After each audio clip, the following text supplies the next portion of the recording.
All right, great Monday morning, everyone. Hope you're doing well. It is Monday, March 25th, and today is the start of the end of the month. Hope you guys had a great weekend. Cesar Mascoro Jr. in with you with Manufactured Home Sales Mastery for our 15 Minutes to Mastery segment, where we get started with a little bit of information, inspiration, and just get you going on the right foot with the right motivation, right? But we know it's not about motivation, it's about discipline. And disciplines include many different things when it comes to sales. And today and this week, we're going to be talking about communication, because communication is so important in every aspect of our life, not just in business, obviously, but in our life and our relationships, and everything that we have to do is based around communication. And I, for one, have not been the best at communication throughout my life. It's still something that I try and improve. And if there's something that we can bring to you that's going to help out, that's what we want to do. So today, like every day, we're starting off with a quote. We'll discuss it and then move on to how we can apply this to our business. So first of all, the quote comes from Peter Drucker. It says, "The most important thing in communication is hearing what isn't said." The most important thing in communication is hearing what isn't said. So that could get pretty deep, right? Because a lot of times, it's kind of the whole read between the lines kind of thing, right? It's what is being said without being said. And you could stop and think about so many different aspects of that and how it applies to sales and how it applies to manufactured home sales. And that's when you stop to think about it, it's actually pretty simple. But um, where the breakdown comes is when we as housing consultants are simply asking questions to get answers so that we can respond, right? Listening to respond. You hear that phrase all the time. Listening, are you listening to understand, or are you listening to respond? If you're listening to respond because you're trying to prove a point, or you're listening to respond because you're trying to come out on top in an argument, if it's in your personal relationships, you're not listening to understand. And when you're not listening to understand, your communication from both parties is just not going to be what it needs to be, right? I mean, so many times we hear about, and it happens to us. It's happened to me. You think about it in your own personal life, in your relationships, and how has that been when you've had those disagreements that maybe didn't turn out as well as you hoped that they would. It really, most of the time, is going to come down to the lack of communication, lack of listening to understand, as opposed to who's going to come out on top, who's going to win, and just trying to prove a point, right?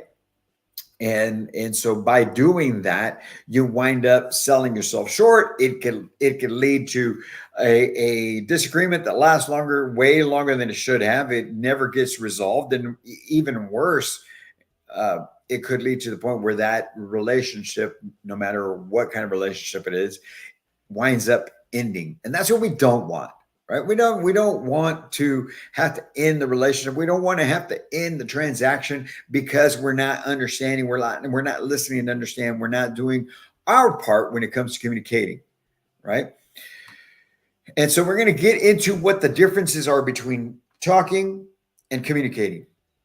Because a lot of times people think that the more that they speak, the more that they talk, the more that they say, that the better communicating that they're doing. And in reality, that's not the case. So, what really is the difference between talking or speaking and communicating? Well, when you're just talking, you're simply uttering words to get your point across. You're just saying what it is.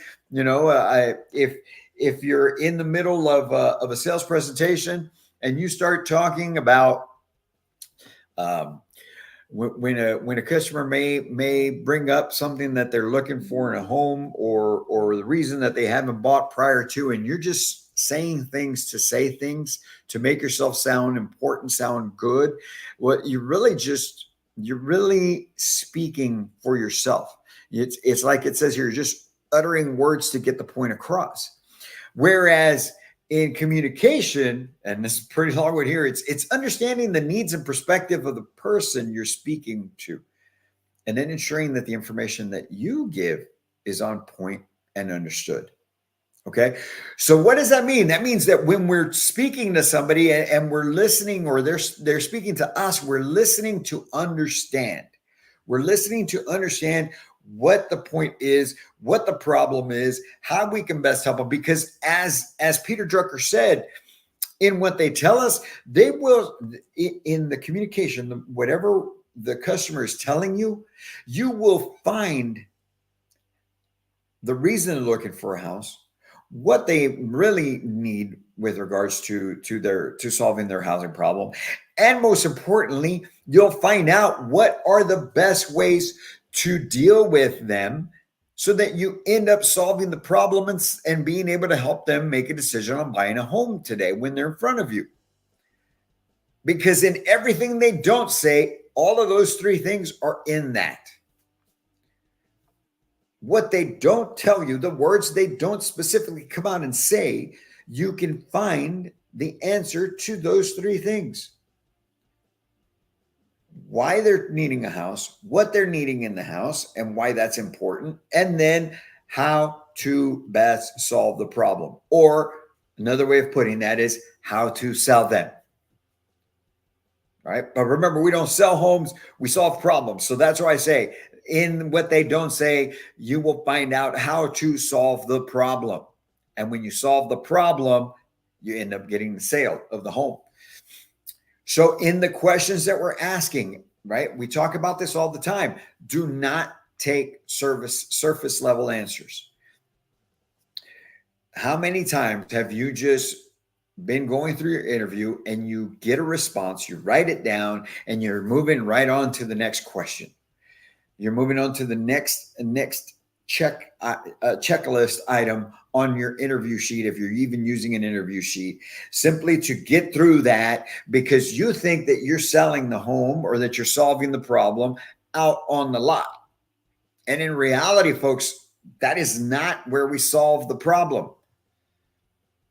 We solve the problem in the office before you even go show homes. If you can get that through your mind, where you solve the problem in the office, you're solving the problem. You start on the phones with your communication style on the phone and the questions you ask on the phone, and then you truly solve the problem. You come up with the answer of how to solve the problem in the office before showing them homes. You're simply showing them homes to show them part of the solution, right? What they're going to love about the solution. The solution itself is how you're going to help them get their son or daughter out of this bad neighborhood, how you're going to help them no longer have to climb 3 flights of stairs at their apartment complex, how you're going to be able to help them now be able to have the home that they want for their spouse and children. That's solving the problem. That's the problem you're solving. The home that you're showing them is simply the icing on the cake. It's simply what they're going to be able to enjoy as a byproduct of solving the problem. So our communication has to be on point. We have to be in this communication in the office, listening to understand and listening so that we can then provide the solution. Because that is what's going to get you the ultimate goal, which is getting a sale, right? So what is listening? What are we talking about when we're listening? When we talk about this all the time, active listening, right?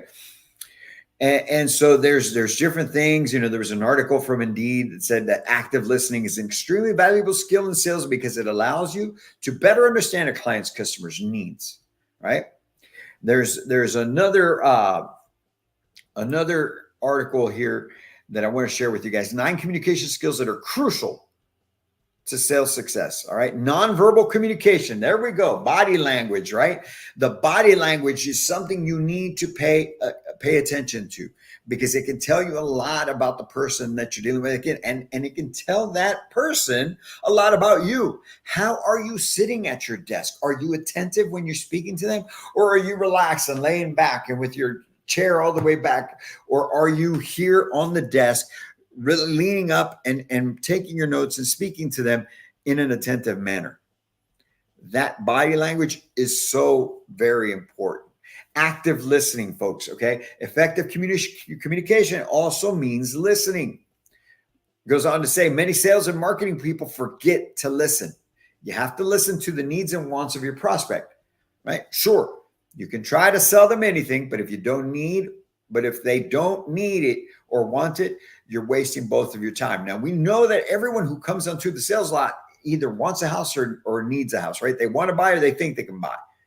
It's our responsibility to figure out which one that is, but you're only going to be able to get it done through active listening. In what I'm referring to when I say active listening is when they're giving you these answers, sometimes there's things that they may say that point in another direction, right? I'll give you an example. I was doing some role playing and with a group of training students, and we were going through the phone. It was a phone interview, phone sales process. And the person was calling into the office. I was trying to set the appointment. I had called them back for the second call. We were talking about being able to figure out what they needed. And so she mentioned that she was calling in about this home. It's a 4-bedroom home she really liked, but it was only her and her aunt who were living in the house. So at that point, without even saying it, obviously in hearing those things, well, in my mind, do you really need a 4-bedroom? Would you prefer to save money by going to a smaller home as opposed to paying this 4-bedroom that you think that you really like because you like the kitchen? Because we can get that kitchen in a 2 or 3-bedroom, right? But it's those things they don't tell you that will allow you to become that professional, but you have to be actively listening, okay? Clarity is paramount, right? Ineffective communication happens when you're not being clear and concise. You must be clear. You must be concise. You must be making sure that what you're saying is making sense and it's to the point and it's effective. All right. Being straightforward is another thing. Don't beat around the bush. Set the right expectations. Your no is a no. There's certain things you can't do. Say no. It's okay. You create a bigger problem by saying, well, let me find out for you when you know it's a no. Because to a customer, when you say, let me find out for you, that means yes. Can you guys do this for us? Can we get this without having to pay for it? Well, let me see what I can do. Let me see what I can find out for you. That to them, that you just told them yes. Be straightforward. Be bold enough to when it's a no, right? Avoid assumptions. Always be persistent. Always be persistent. We talked about it a few days ago. You must always be hunting. You must always be persistent. Okay. So in sales, there's a very thin line between persistence and being a nuisance. Constantly emailing or calling a certain prospect without knowing why they're not responding is the quickest way to lose a client. Get it? I completely understand. And that's why when you're messaging, you have to put the reason for it. And man, after 2 or 3 and that reason, you just ask them if you're truly not interested in something else that I can, if you'd rather me just go away and disappear, let me know. I don't want to keep bothering you, right? Those are the things that we need to do in order to make sure that our communication is on point, that we're communicating and not that we are just talking. Because that right there, my friends, is going to be the biggest problem and the biggest letdown for you and your customer. So make sure that this week and every day from here on out, you are having effective communication, that you are practicing, you can do research, you can learn. This is a learned skill as well. This is a learned skill and something that will help you speed up the process. You'll lose less deals. You'll lose less opportunities. You'll be able to help more families, and you're going to be able to do more for yourself, for your clients, for your company, and everyone involved. And that ultimately is what it's all about. So let's improve our communication. Let's make a commitment this week to be better communicators, better active listeners, and solve the problem so that we can in turn get the sale. You guys have a great Monday. Enjoy the rest of your week. Have a fabulous end of month. Get as many deals funded as you can this week. Okay. And if you're going to be in Las Vegas next week for the MHI show, We will have a booth out there. I think it's booth 632. So come on by and see us at booth number 632 in Vegas. And until then, or the next time, folks, I can't wait to meet you.